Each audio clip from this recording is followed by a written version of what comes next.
This is the Late Round Podcast with your host, JJ Zacharisa.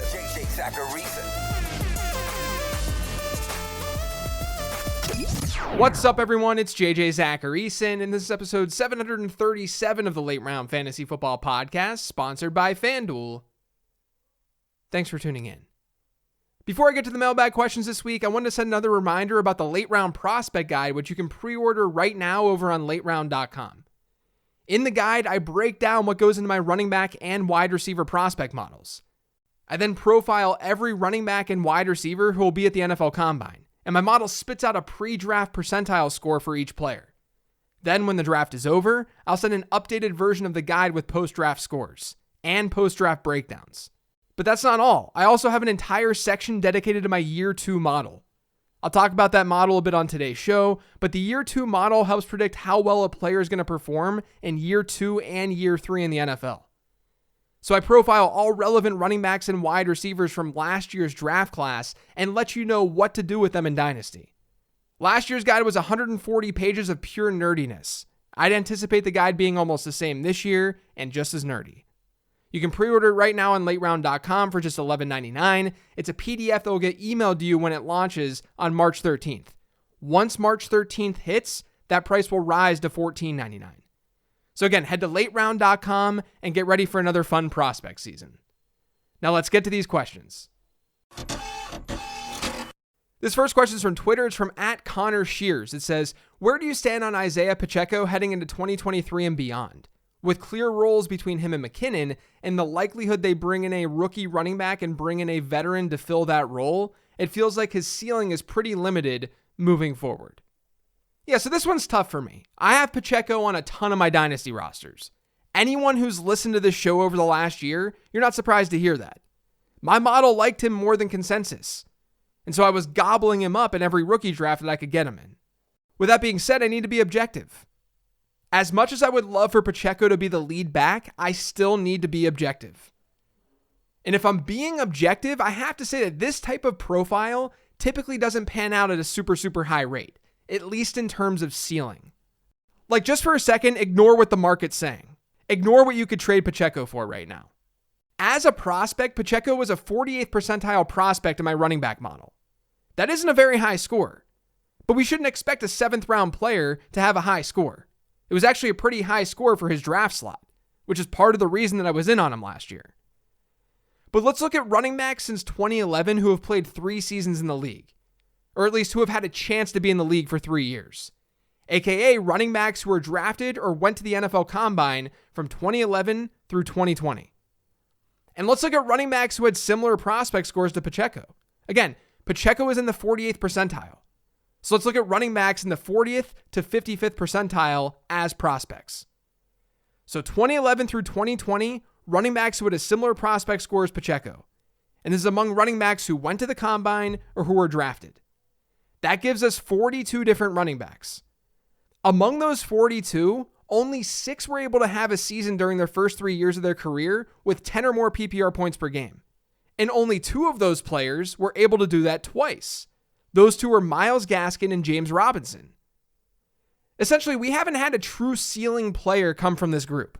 We've had solid players. Latavius Murray is one of the guys who actually hit a double-digit PPR point season. He's had a great career.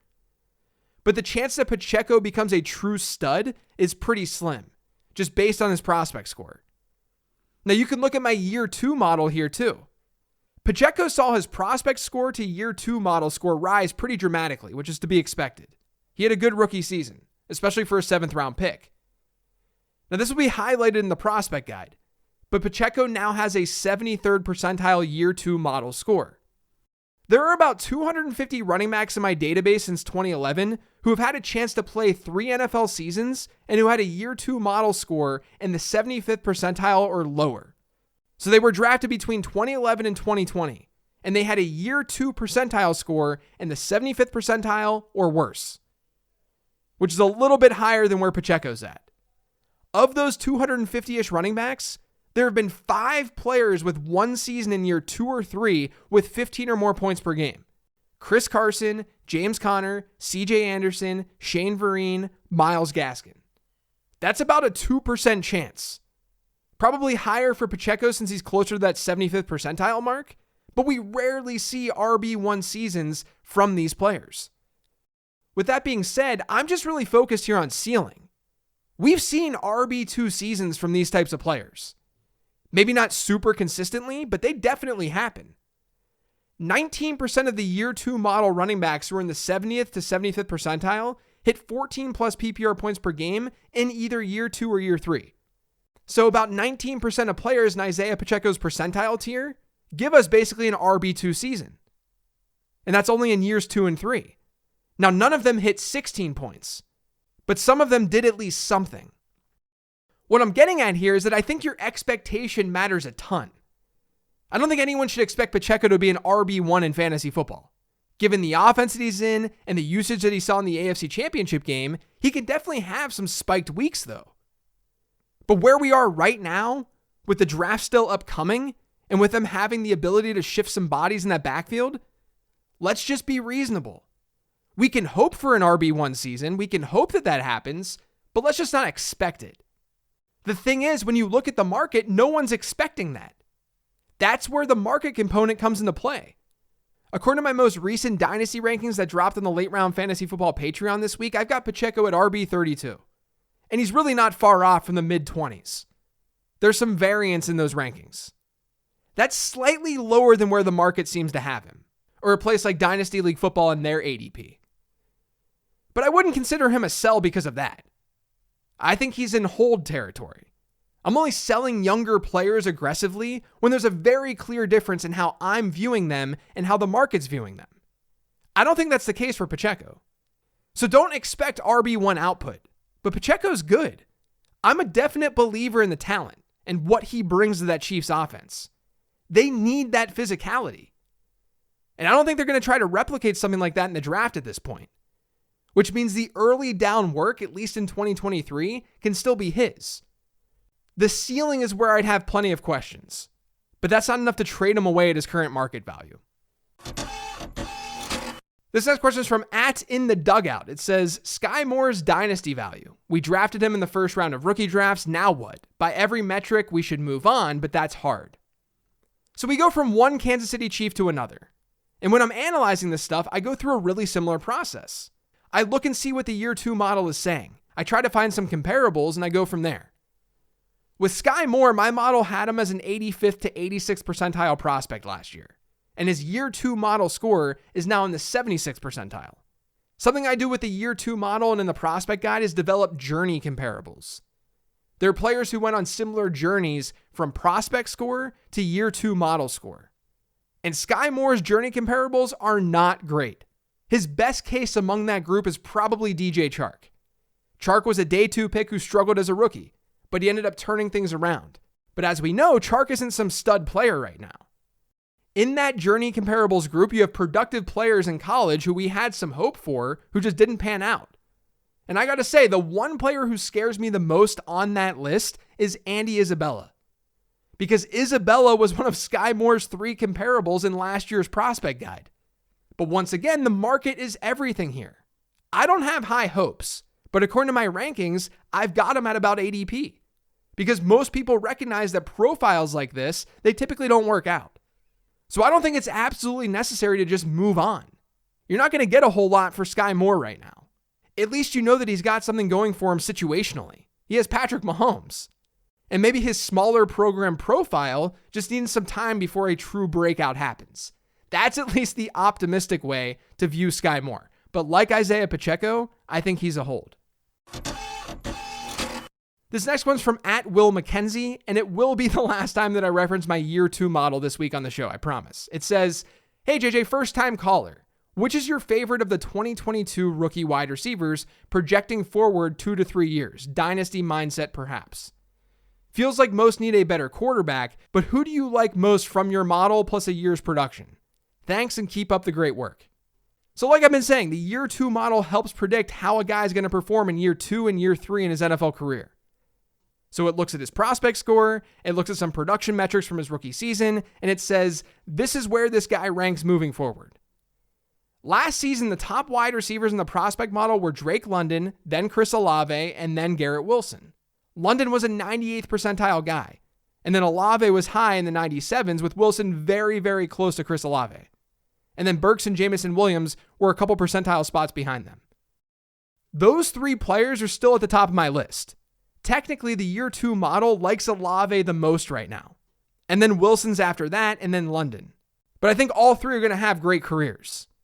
I've sort of got Olave and Wilson in a similar tier in Dynasty, and then London is a tier below that. But I think all three of them are pretty special. I'm pretty surprised by the fact that Garrett Wilson has such an advantage over Olave in a lot of Dynasty ADP. Like, they're basically back-to-back in my rankings. So I absolutely understand if you have Wilson over Olave. That makes plenty of sense. That's not a big deal. But Olave's 19th overall in Dynasty League Football's January ADP when Garrett Wilson is 14th overall. Over on Keep Trade Cut, that difference is even greater. Wilson's 10th, Olave's 17th. I know it doesn't sound like a lot, but in the early rounds, that's a lot. That's a big difference. Now, I've tweeted about this, so you might have seen it, but Olave was better than Garrett Wilson in points per game last year. He had a yards per target rate that was almost 1.3 yards better. He had a better yards per reception rate. His yards per route run was 2.4 versus Wilson's 1.85. Now, I understand competition was different and circumstances were different. I understand that Garrett Wilson is also a stud. But just given how people seem to view these two players, let's just not forget about Chris Olave. They're both studs in my opinion. But Olave is the one who's clearly cheaper and not getting as much love. Just look at Rookie of the Year odds throughout the season. So this is no shade to Garrett Wilson whatsoever. He's awesome. I just think Olave deserves a lot more love for finishing with a top 5 rookie wide receiver yards per route run rate since 2011. The only rookie wide receivers with better yards per route run rate since 2011 have been Odell Beckham, AJ Brown, Justin Jefferson, and Jamar Chase. That's it. That's how good Chris Olave was as a rookie. But the Ohio State guys, Wilson and Olave, they're currently year 2 model favorites. Then it's Drake London. They look like the studs from last year's class. This next question is from Patreon. It's from Zachary. It says, is it totally unreasonable to think DeAndre Swift returns to his usage in 2021? His inclusion on injury reports and chatter from coaches and teammates lead me to believe his injury was a major cause of his limited touches in 2022, even when he returned. I don't think this is unreasonable at all. This is a strong take. Swift had really similar receiving usage per game last year when you look year over year. But what really dropped off was his per game rushing numbers. He averaged a 28% running back rush share per game last season. That number had been 51% and 45% over his first 2 seasons. 28% is a really low number for a player like DeAndre Swift. We're talking like 54th in the league at running back among backs who played 8 or more games. Like 50 other running backs across the league, more than 50. We're seeing more work on the ground for his team than DeAndre Swift. That's crazy. So I definitely think the injuries played a role there given how low that ranked. Even if they keep Jamal Williams around, Swift should see more work next year. This next question is from @FF_Jacob White. It says, what are the odds in your rough estimate that Bijan Robinson becomes a consensus first round pick in redraft leagues at some point? Thanks, JJ. At some point, I think the odds are extremely, extremely high. But if we're talking about 2023, let's dig into this. I think redraft ADP data for rookies is really interesting, but maybe I'm just a nerd. But we've seen rookie running backs with first round ADP over the last 10 or so years. It's happened. We've had 3 of them. According to My Fantasy League's data, Saquon Barkley was the 7th to 8th overall pick when he was a rookie. Clyde Edwards-Helaire was around pick 9, and so was Ezekiel Elliott. And then there was Najee Harris next on the list, who was 18th overall. So this isn't something that's totally uncommon. And Saquon Barkley and Ezekiel Elliott, they both really exceeded expectation that season. Clyde Edwards-Helaire didn't. And CEH was the inferior prospect to Barkley and Zeke. And we know Robinson is sort of in that Barkley type tier at running back. He's that good. So I actually think that Robinson has a pretty good chance to get into the first round this year. Obviously, depending on landing spot. But considering my model currently has Robinson as a 98th, 99th percentile running back, he fits the mold. The last question this week is from @Steven0128. It says, it's been about a year since going out on your own. What are the best and worst parts? Yeah, so the 1-year anniversary of late round fantasy football was earlier this week. That's pretty cool. I've made it a full year running a business. But I'll be totally honest with you guys. There aren't many bad parts to this. And I don't lose sight of how fortunate I am for that. The worst part is probably the fact that if I ever need to take some time, if something pops up, or if I have some other obligation, there's no one I can necessarily lean on. So I've just got to get stuff done. Fortunately, though, I enjoy the work. But as we know, stuff just pops up. That's life. But the good far, far outweighs the bad. It's not even close. The freedom to really do the kind of content that I want to do is awesome. And for it to be directly tied to how much money I make, that's awesome too. That might make some people nervous, and understandably so, but I really love it. It's just another motivating factor to keep publishing good content. And honestly, by doing this, I've been able to make more meaningful connections with my audience. The Patreon, the Discord community is really awesome. And everyone's just been so freaking supportive. It's not one of those things where people are just complaining about stuff and expecting the world from me. You guys just want me to do my thing. I love you for that. I'm so appreciative of that. So it's been a truly awesome year. And I'm really excited and even more optimistic for 2023. Now I know what to expect, so I can try to take things to another level. That's it for today's show, though. Thanks to all of you for listening. If you've yet to subscribe to the Late Round Fantasy Football Podcast, make sure you are by searching for it pretty much anywhere podcasts can be found. And don't forget to follow me on Twitter @LateRoundQB. Remember to check out lateround.com to pre-order the prospect guide. But thanks for listening, everyone. I'll talk to you next week.